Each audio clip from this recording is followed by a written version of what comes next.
So friends, photo edit ಮಾಡೋಕ್ಕೆ ಮೊದಲನೇದಾಗಿ ನಿಮ್ಮ ಫೋಟೋದಲ್ಲಿ ಇರುವಂಥ ಬ್ಯಾಕ್ಗ್ರೌಂಡ್ನ ರಿಮೂವ್ ಮಾಡ್ಕೊಳ್ಳಿ. ಪ್ಲೇಸ್ಟೋರಲ್ಲಿ ನಿಮಗೆ ಒಂದು ಆ್ಯಪ್ ಸಿಗುತ್ತೆ, ಫೋಟೋ ರೂಮ್ ಆ್ಯಪ್ ಅಂತ. ಈ ಆ್ಯಪ್ನಲ್ಲಿ ನೀವು ಈಸಿಯಾಗಿ ನಿಮ್ಮ ಬ್ಯಾಕ್ಗ್ರೌಂಡ್ನ ಒಂದೇ ಕ್ಲಿಕ್ಕಲ್ಲಿ ರಿಮೂವ್ ಮಾಡ್ಕೋಬೋದು. ಸೊ ಇಲ್ಲಿಂದ ಬ್ಯಾಕ್ಗ್ರೌಂಡ್ನ ರಿಮೂವ್ ಮಾಡ್ಕೊಂಡಾದ್ಮೇಲೆ ಪಿಕ್ಸಾರ್ಟ್ ಆ್ಯಪ್ನ ಓಪನ್ ಮಾಡ್ಕೊಳ್ಳಿ. ಇಲ್ಲಿ ಎಡಿಟ್ ಫೋಟೋ ಮೇಲೆ ಕ್ಲಿಕ್ ಮಾಡಿಕೊಂಡು ಒಂದು ಬ್ಯಾಕ್ಗ್ರೌಂಡ್ನ ಆ್ಯಡ್ ಮಾಡ್ಕೊಳ್ಳಿ. ಪಿಕ್ಸಾರ್ಟ್ ಆ್ಯಪ್ನಲ್ಲಿ ಈ ರೀತಿ ಬ್ಯಾಕ್ಗ್ರೌಂಡ್ನ ಆ್ಯಡ್ ಮಾಡ್ಕೊಂಡಾದ್ಮೇಲೆ ನೆಕ್ಸ್ಟ್ ಏನು ಮಾಡಬೇಕಪ್ಪ ಅಂದರೆ, ಇಲ್ಲಿ ಕೆಳಗಡೆ ನಿಮಗೆ ಆ್ಯಡ್ ಫೋಟೋ ಅಂತ ಕಾಣ್ತಾ ಇರ್ಬೋದು. ಇದ್ರ ಮೇಲೆ ಕ್ಲಿಕ್ ಮಾಡಿಕೊಂಡು ಈಗ ರಿಮೂವ್ ಮಾಡಿದಂಥ ಫೋಟೋನ ಇಲ್ಲಿ ನೀವು ಆ್ಯಡ್ ಮಾಡ್ಕೊಳ್ಳಿ.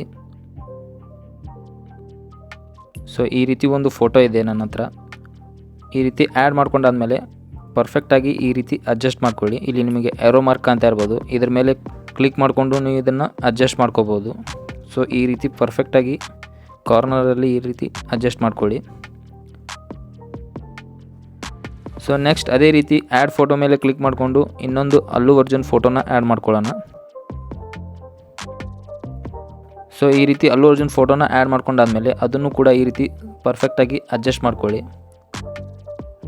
ಅಡ್ಜಸ್ಟ್ ಮಾಡ್ಕೊಂಡಾದ್ಮೇಲೆ ನೆಕ್ಸ್ಟ್ ಏನು ಮಾಡಬೇಕಪ್ಪ ಅಂದರೆ, ಇಲ್ಲಿ ಮೇಲ್ಗಡೆ ನಿಮಗೆ ಇರೇಸರ್ ಕಾಣ್ತಾ ಇರ್ಬೋದು, ಜಸ್ಟ್ ಇದ್ರ ಮೇಲೆ ಕ್ಲಿಕ್ ಮಾಡ್ಕೊಳ್ಳಿ. ಅದೇ ರೀತಿ ಇಲ್ಲಿ ಕೆಳಗಡೆ ಇರೇಸರ್ ಮೇಲೆ ಕ್ಲಿಕ್ ಮಾಡಿಕೊಂಡು ಇದರ ಬ್ರಷ್ ಸೈಜ್ನ ಇನ್ಕ್ರೀಸ್ ಮಾಡ್ಕೊಳ್ಳಿ. ಅದೇ ರೀತಿ ಹಾರ್ಡ್ನೆಸ್ನ ಕಡಿಮೆ ಮಾಡ್ಕೊಂಡಾದ್ಮೇಲೆ ಈ ರೀತಿ ಇರೇಸ್ ಮಾಡ್ಕೊಳ್ಳಿ ಇದರ ಎಡ್ಜ್ನ. ಮಾಡ್ಕೊಂಡಾದ್ಮೇಲೆ ಓಕೆ ಮಾಡ್ಕೊಳ್ಳಿ. ಅದೇ ರೀತಿ ಇಲ್ಲಿ ಮೇಲ್ಗಡೆ ನಿಮಗೆ ಲೇಯರ್ ಆಪ್ಷನ್ ಕಾಣ್ತಾ ಇರ್ಬೋದು, ಇದ್ರ ಮೇಲೆ ಕ್ಲಿಕ್ ಮಾಡಿಕೊಂಡು ಇದನ್ನು ಕೆಳಗಡೆ ಈ ರೀತಿ ಹಾಕ್ಕೊಳ್ಳಿ. ಲಾಂಗ್ ಪ್ರೆಸ್ ಮಾಡಿ ನೀವು ನೋಡ್ಬೋದು ಯಾವ ರೀತಿ ಹಿಂದ್ಗಡೆ ಹೋಗಿದೆ ಅಂತ. ಸೊ ಈ ರೀತಿ ಆ್ಯಡ್ ಮಾಡ್ಕೊಂಡಾದ್ಮೇಲೆ ಪರ್ಫೆಕ್ಟಾಗಿ ಇದನ್ನು ಅಡ್ಜಸ್ಟ್ ಮಾಡ್ಕೊಳ್ಳಿ ನಿಮ್ಮ ಅಕಾರ್ಡಿಂಗ್. ಸೊ ನೆಕ್ಸ್ಟ್ ಇದರಲ್ಲಿ ಮೂವಿ ನೇಮ್ನ ಆ್ಯಡ್ ಮಾಡೋಣ. ಇಲ್ಲಿ ಆ್ಯಡ್ ಓವರ್ಲೇ ಮೇಲೆ ಕ್ಲಿಕ್ ಮಾಡಿಕೊಂಡು ಮೂವಿ ನೇಮ್ PNGನ ಆ್ಯಡ್ ಮಾಡ್ಕೊಳ್ಳೋಣ. ಸೊ ಈ ಫೋಟೋದಲ್ಲಿ ಯೂಸ್ ಮಾಡಿರುವಂಥ ಎಲ್ಲ ಮೆಟೀರಿಯಲ್ಸ್ ಅಂದರೆ ಬ್ಯಾಕ್ಗ್ರೌಂಡ್, ಅಲ್ಲು ಅರ್ಜುನ್ ಫೋಟೋ ಹಾಗೆ ಮೂವಿ ನೇಮ್ ಟೆಕ್ಸ್ಟ್, ಈ ಎಲ್ಲ ಮೆಟೀರಿಯಲ್ಸ್ ನನ್ನ ಟೆಲಿಗ್ರಾಮ್ ಚಾನಲ್ನಲ್ಲಿ ಆ್ಯಡ್ ಮಾಡಿರ್ತೀನಿ, ಅಲ್ಲಿಂದ ನೀವು ಡೌನ್ಲೋಡ್ ಮಾಡ್ಕೋಬೋದು. ಸೊ ಈ ರೀತಿ ಮೂವಿ ನೇಮ್ನ ಆ್ಯಡ್ ಮಾಡ್ಕೊಂಡಾದ್ಮೇಲೆ ಇದನ್ನು ಕೂಡ ಈ ರೀತಿ ಪರ್ಫೆಕ್ಟಾಗಿ ಅಡ್ಜಸ್ಟ್ ಮಾಡ್ಕೊಳ್ಳಿ. ನೀವು ನೋಡ್ಬೋದು ಈ ರೀತಿ ಅಡ್ಜಸ್ಟ್ ಮಾಡ್ಕೊಂಡಾದ್ಮೇಲೆ ನಿಮ್ಮ ಫೋಟೋ ಮೇಲೆ ಕ್ಲಿಕ್ ಮಾಡ್ಕೊಳ್ಳಿ. ಈ ಫೋಟೋನ ಇವಾಗ ನೀವು ನೋಡ್ಬೋದು ಪರ್ಫೆಕ್ಟಾಗಿ ಬ್ಯಾಕ್ಗ್ರೌಂಡ್ಗೆ ಮ್ಯಾಚ್ ಆಗ್ತಾಯಿಲ್ಲ, ಅಂದರೆ ಕಲರ್ ಗ್ರೇಡಿಂಗ್.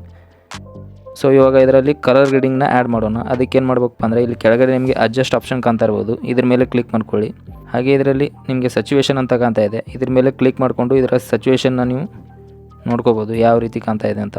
ಈ ರೀತಿ ಇನ್ಕ್ರೀಸ್ ಮಾಡಿಕೊಂಡ್ರೆ ಬ್ಯಾಕ್ಗ್ರೌಂಡ್ ಕಲರ್ ತಕ್ಕಾಗೆ ನೀವು ಮ್ಯಾಚ್ ಮಾಡ್ಕೋಬೋದು. ಅದೇ ರೀತಿ ಕಾಂಟ್ರಾಸ್ಟ್ ಮೇಲೆ ಕ್ಲಿಕ್ ಮಾಡ್ಕೊಳ್ಳಿ. ನೀವು ನೋಡ್ಬೋದು ಪರ್ಫೆಕ್ಟಾಗಿ ನಿಮ್ಮ ಅಕಾರ್ಡಿಂಗ್ ನೀವು ಅಡ್ಜಸ್ಟ್ ಮಾಡ್ಕೋಬೋದು. ಅದೇ ರೀತಿ ಶ್ಯಾಡೋ,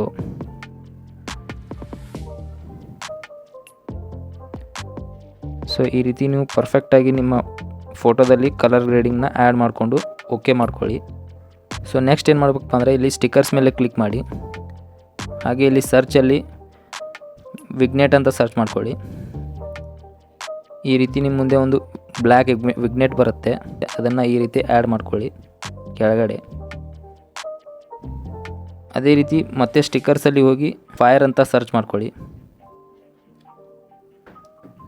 ನೀವು ನೋಡ್ಬೋದು ಯಾವ ರೀತಿ ಫೈರ್ ಎಫೆಕ್ಟ್ಗಳು ಇಲ್ಲಿ ಬಂದಿದ್ದಾವೆ ಅಂತ.